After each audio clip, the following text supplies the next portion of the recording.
As I interact with photography enthusiasts day in and day out, one question is always something I'm forced to answer. What camera should I buy?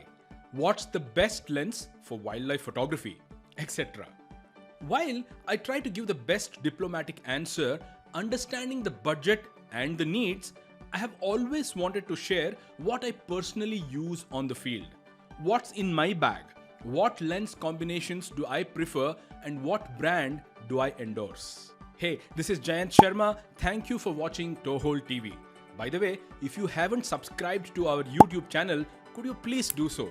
And please don't forget to hit the bell icon to receive notifications. I have always been wanting to do this video for long, since the amount of gear I use is overwhelming and a bit complicated. Let me take you through my gear based on what I am shooting. The most common use case for a wildlife photography enthusiast is safari-based shooting. Sometimes in Africa, especially in places like Kenya and the Masai Mara, or tiger parks of India like Ranthambore, Bandhavgarh, Corbett, Tadoba or Kabini is one of the most common wildlife areas where enthusiasts indulge in mammal and sometimes bird photography. While using a telephoto lens is important when photographing mammals like tigers or leopards, I am an advocate of using wide-angle lenses to obtain pictures of animals in their habitat. So here's perhaps what I would use in places mentioned above. A 400 2.8 super telephoto lens on a Sony full-frame camera body like the Sony Alpha 1.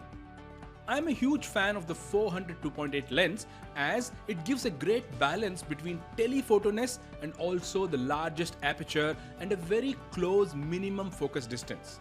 I have made some remarkable images in this setup. Though I have loved the Canon and Nikon lenses in the past on bodies like the Canon 1DX Mark II, the Nikon D5 in the past, I'm currently a user of the Sony 400 2.8 these days. Also, I must mention, I am a Sony artisan, so I evangelize Sony gear. But you may own another brand, that's okay. The point here is the 400 2.8. I also replace the 400 2.8 with a 600 f4 at times depending on where I go. For instance, for a place like Kabini or Ranthambore where tigers or leopards can be at a distance at times, I prefer the 600 f4.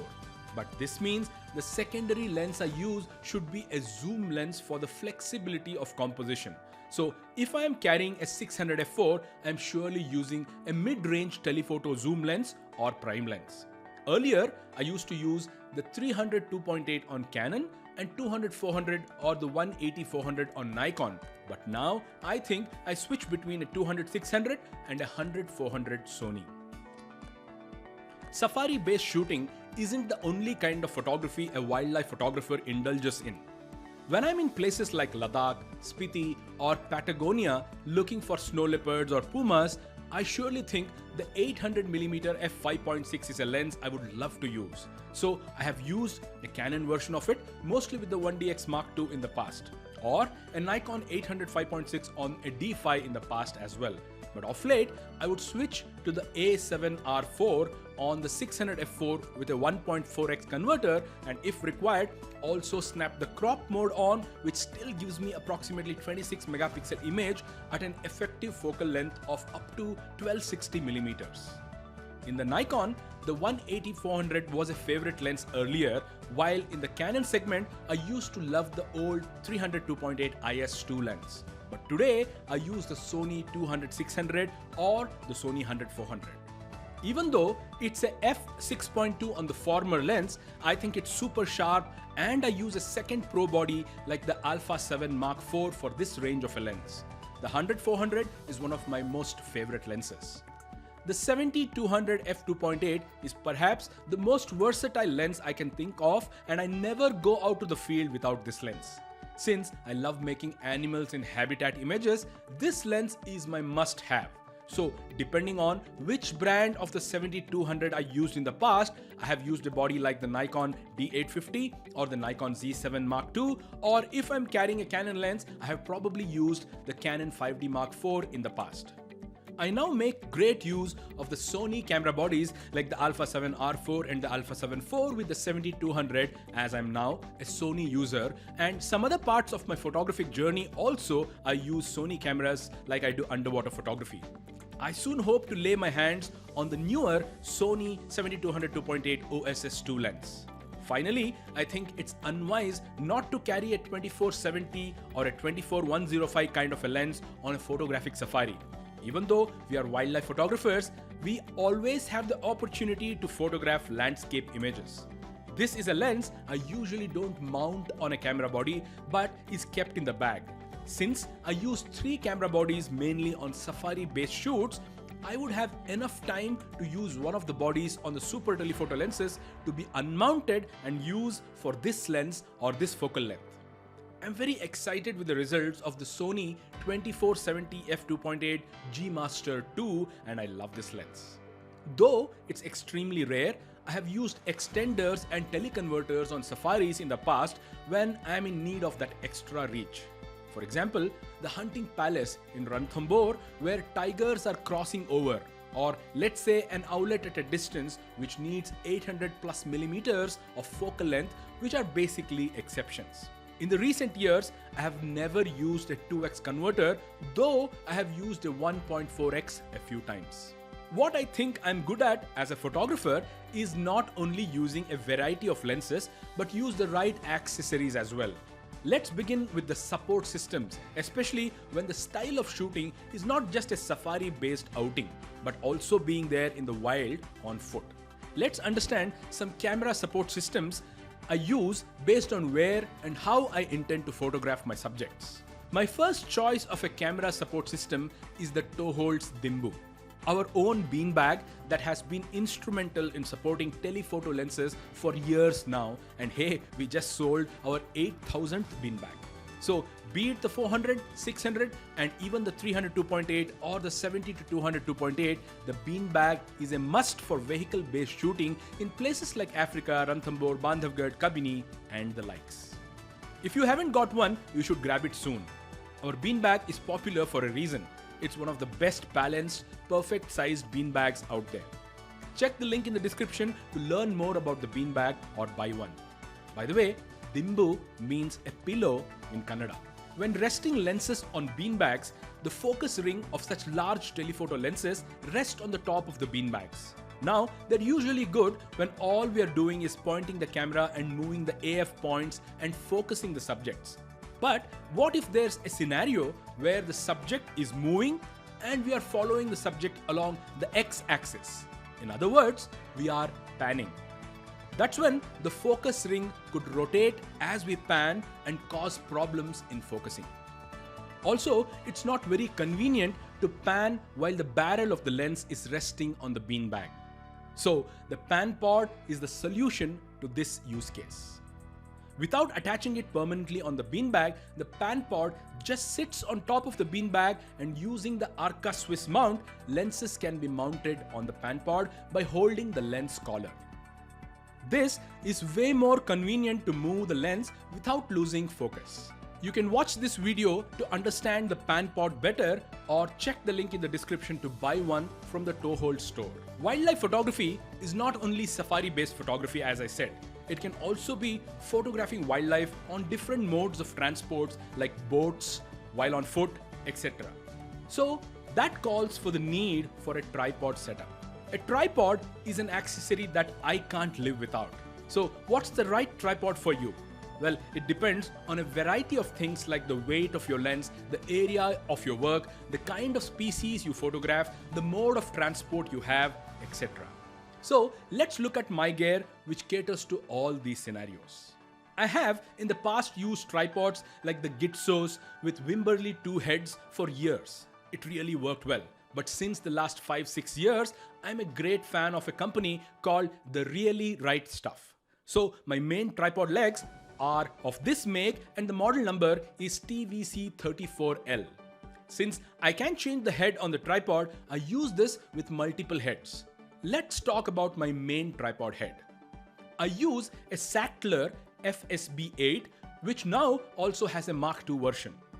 This is what is a traditional fluid head and supports panning and action photography very well. It has hydraulics and I think it's a super great investment I have made. It's a bit heavier, in fact a lot heavier, but I don't think I want to compromise on the purpose to avoid baggage. I am kind of okay with the weight after having seen its advantages in the results. But you can work very well with a Wimberley 2 head or a gimbal head made by Benro, for instance. I used to use this in the past and I must confess they are fairly good. When I do landscape photography, I use the RRS ball head, which is BH55 that comes with a quick lever release or a screw type mount. I love this ball head so much that I think it's a small jewel in my camera bag. It's so well engineered and finished. I just also love the precision in which it's manufactured. You must be wondering, how do I carry all these on the field and when on travel? Well, that itself is a long story. So I'd like you to watch this video, camera luggage configurations and ideas that we recently made. From backpacks to pelican cases, sling bags to laptop bags, trolley bags, I have discussed a lot of ideas in this comprehensive video. Do check it out. Also, we have recently launched the toe hold sling bag. You can watch this video to understand the purpose of that bag and also maybe buy it. We have left a link in the description as well. You know that wildlife photography or nature photography needs more than just cameras, lenses, bags, tripods and bean bags. So I'll quickly list some of the accessories that I use to execute specific results depending on where I'm going. Depending on what camera I have used in the past, I'm always traveling with a cable release that draws power from the camera and allows one to trigger the shot without actually touching the camera body. Especially for landscape photography or sometimes macro photography as well, where the shake needs to be avoided. This is a paramount need. As many of you may know, landscape photography sometimes demands very long exposures, and during this setup, clicking the camera shutter release button can add a small shake. While there are some infrared remotes in the market, I'm always a fan of a wired device as I don't want to worry about battery consumption of these devices. I don't want to hike a mile to a waterfall and realize the infrared remote's coin battery is drained. What a shame. I prefer mechanical triggers, and since these days I'm usually using the Alpha 1, the Alpha 7 Mark IV or the Alpha 7 R4, I use the Sony RM VPR1 remote control with multi-terminal cable. Some Nikon users may prefer the MCDC2 or the MLL3 depending on the kind of cameras they have.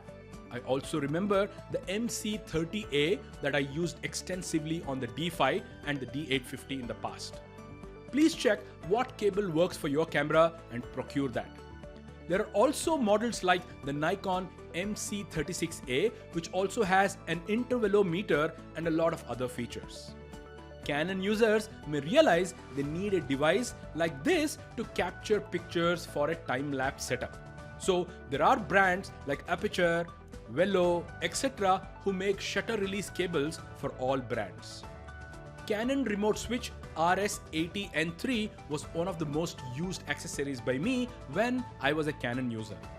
The point is, choose a shutter release that works for your camera. It is very important. When I'm on a mission to capture landscapes in places like Ladakh, Spiti, Western Ghats, or even international destinations like Iceland, it is important to have filters for these lenses.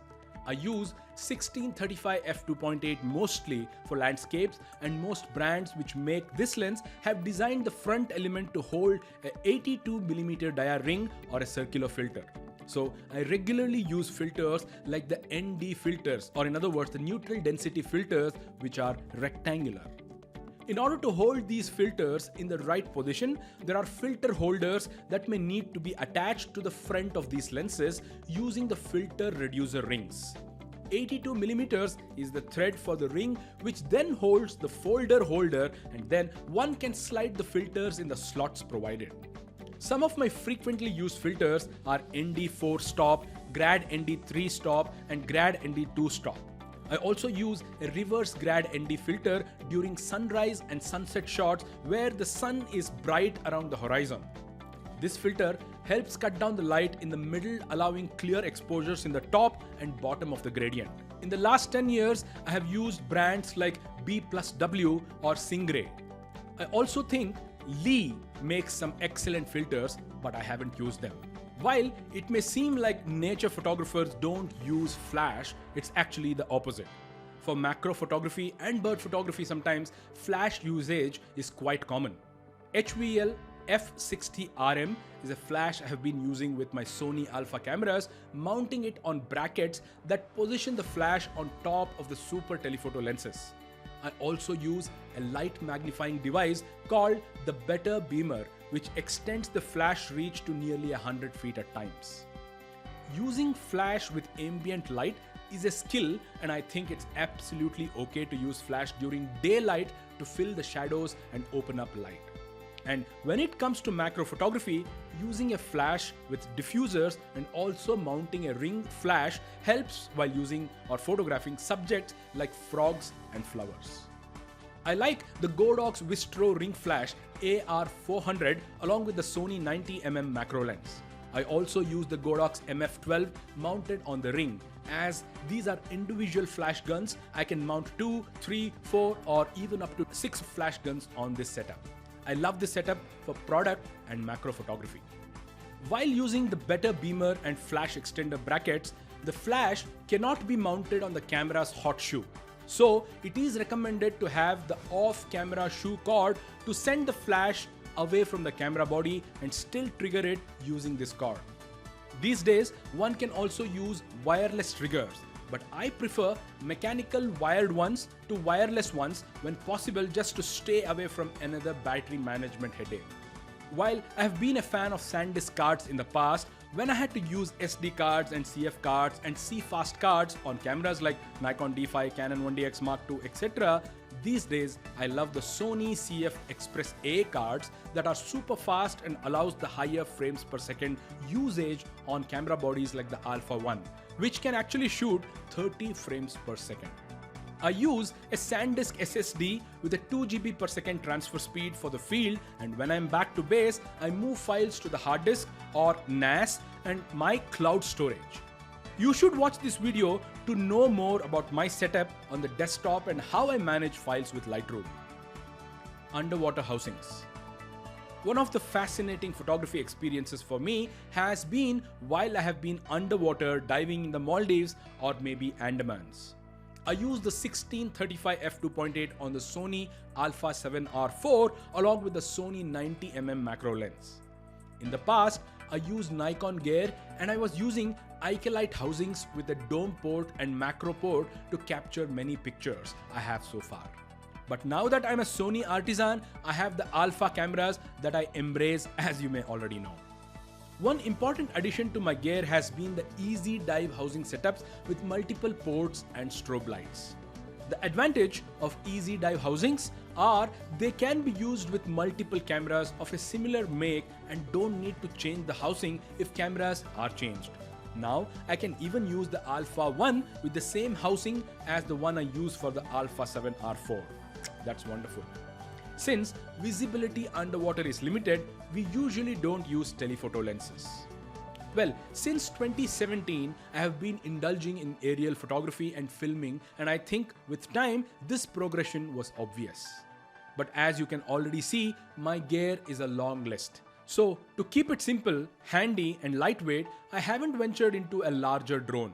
I used the DJI Mavic Pro for a few years, and now I have moved to the DJI Mavic 2 Pro, which also comes with an excellent Hasselblad camera. Using this drone setup, I can capture stills in RAW and also make reasonably good 4K footage on the amazing landscapes that I visit. Well, that's what I can think of, folks. I know it's an exhaustive list of articles, gadgets, lenses, cameras and accessories. While I'm an advocate of using the right tools and gear to produce high quality content, I also think one of my most important accessory is skill and knowledge. Having great gear is surely an advantage, but then one also has to match the greatness of the gear with the skills and knowledge that one requires to extract the best out of these. If you wish to learn photography from me, please consider downloading the Toehold Academy app and signing up for the Art and Science of Photography course. We also conduct real classroom workshops in select cities, and we host photo enthusiasts on various tours across the globe. Check the link in the description to head to our academy and the travel sections. I wish you the best.